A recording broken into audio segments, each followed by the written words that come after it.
Presidential aspirant Calyodi de Guzman and his running mate Walden Bello revealed that they want to legalize divorce and to decriminalize abortion. It's confirmed Davao City Mayor Sara Duterte met with presidential aspirant Bongbong Marcos in Cebu. Supporters of a vice president and a presidential aspirant, Leni Robredo, staged a caravan of hope across the country.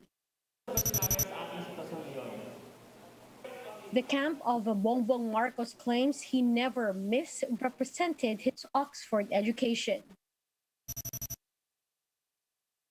And Pinay superheroine Varna makes an appearance at this year's Miss Intercontinental pageant.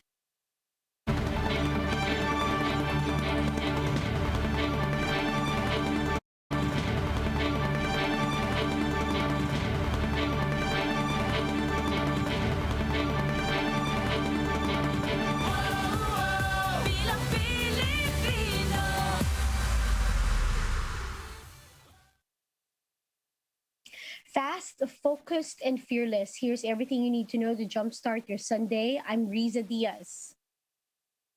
Presidential aspirant and labor leader Leody de Guzman and his running mate Walden Bello say they will push for decriminalization of abortion and legalization of divorce if elected.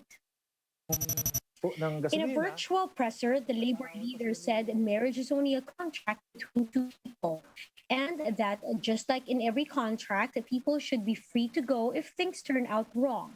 He added that abortion is a health issue, saying that there are many reasons that necessitate it, and that women should have autonomy over their bodies. Now, the tandem also unveiled their main platform, which is centered on the growth of the Philippine economy, social development, and political system reform. They say this will be done through an increase in minimum wage and by taxing the uber rich. The Guzman and Bello also looking at ending contractualization and an immediate salary hike for frontliners.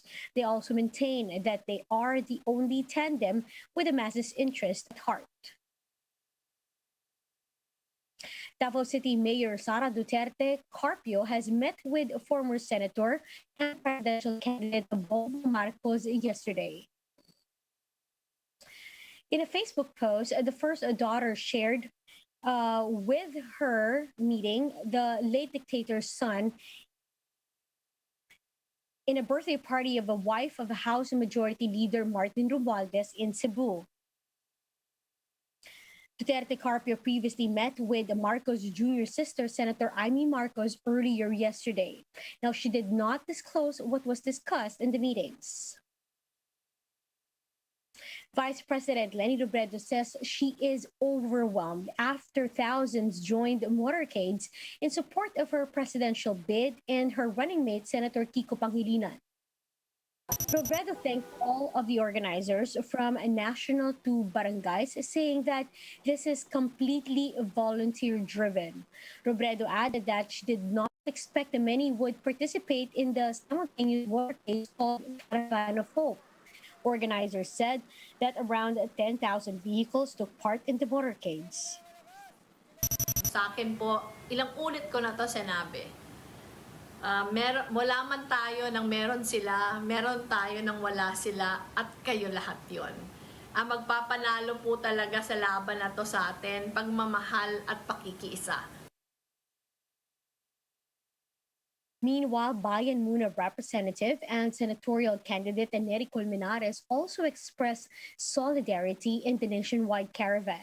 He said that a united people can never be defeated, not even by a Marcos Duterte alliance with its vast power and resources. Bongbong Marcos' camp maintains that he never misrepresented his Oxford education. In a statement, Marcos' Chief of Staff, Attorney Victor Rodriguez, said they stand by the degree confirmation issued by the University of Oxford. Recall that the Oxford Philippine Society recently slammed the Marcos, saying that he did not earn a degree since what he got from the university was a special diploma. Marcos himself also said that he had earned a diploma in political science at Oxford in 1978, but all he can show for it is a special diploma in social studies. Rodriguez added that it is up to anyone to question or challenge this confirmation of the conferment of Marcos' special diploma. Presidential aspirant and Senator Ping Lacson urges the government to over-regulate the country's vaccination drive as it slows down the distribution of the shots. Lacson said that the private sector and LGUs have already offered to buy their own vaccines, but the national government is restricting them from doing so. Lacson added that the biggest problem of the country is bad government. The biggest problem of this country is government, bad government. At ang solusyon, hindi rin lalayo doon sa problema. Actually, nandun mismo. It lies in the face of the problem itself. Government din ang solusyon. Good government. We'll be back with more stories after the break. Keep it here on One News.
You're still watching One News Now. I'm Riza Diaz. Now, how is Election Day going to look like in the new normal? JC Cosigo gives us a lowdown of everything new and everything we need to know come May 9, 2022. This is the usual sight during elections. Hundreds of voters flock into polling precincts with election inspectors and poll watchers on standby. But how will people cast their votes in the middle of a pandemic? This is why Comelec held a voting simulation in San Juan Elementary School on Saturday. Under the so-called new normal, voters are required to wear face masks and face shields at all times. They should also undergo thermal scanning and disinfection before entering the polling venue. If a voter manifests COVID-19 symptoms, he'll still be allowed to vote in the isolated polling place. Para hindi makontaminate, hindi mahawaan or hindi ma-infected ang nandito sa loob. Doon sa isolation polling place, dadalhin na yung balotan niya, doon na siya buboto at pagkatapos i-endorse na namin siya sa local health officials. Those who are asymptomatic, on the other hand, will head straight to the voter assistance desk to verify their polling percent numbers. A holding area will also be put up so no one will wait outside precincts. Inside the polling venue, windows are open to ensure proper ventilation.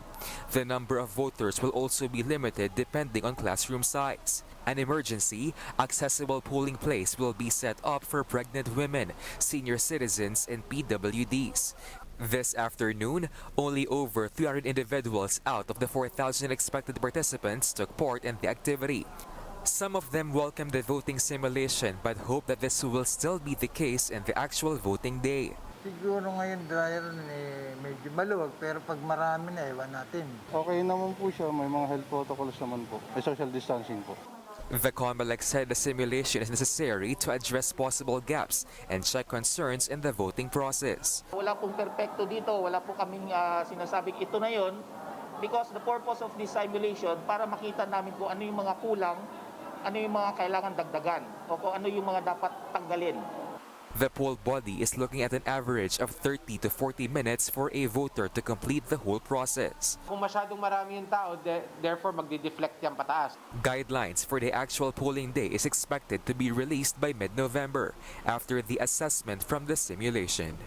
For News 5, JC Cosico, We Are One News.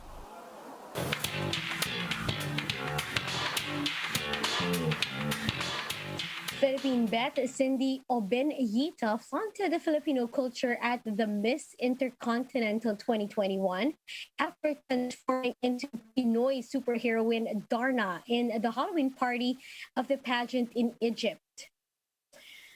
Obenyita wowed netizens as she wears a Darna costume in a photo shared by Binibining Pilipinas.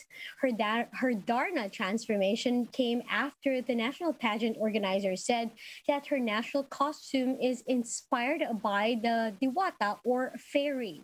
Now, the coronation night for this year's Miss Intercontinental is set on October 29. Now, here are the stories to watch out for later today.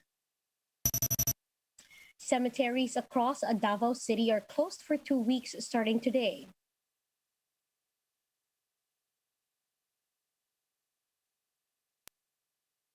A low-pressure area and the intertropical convergence zone are forecasted to bring scattered rain showers over Metro Manila, Southern Tagalog, and the Bicol region. And Game 3 of the 2021 PBA Philippine Cup Finals happens tonight. Will Magnolia finally score a win, or will TNT make it to 3-0? And that's how the day is shaping up to be. Join us later again at 10 in the morning as we continue to monitor the day's biggest stories. You can also catch One News on Signal Play app. Register for a free account now at www.signalplay.com and stream One News live anytime, anywhere. I'm Riza Diaz. Mask on, wash hands, and stay safe, Philippines. We are One News.